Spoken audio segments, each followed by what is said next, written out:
আজিৰ এই লাইভটো বিশেষকৈ ধুবুৰীবাসীৰ বাবে।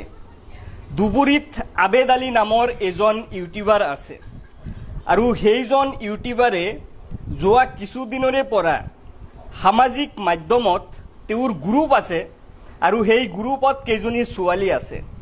ছোৱালীসকলক লগত লৈ আবেদ নামৰ যুৱকজনে সামাজিক মাধ্যমত অশ্লীল মেছেজ দি আছে।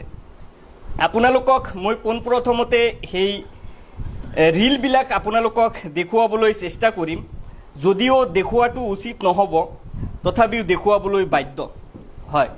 আপোনালোকে অলপ সময় ধৈৰ্য সহকাৰে ৰীল কৰি। এই যে এইজনী ছোৱালী,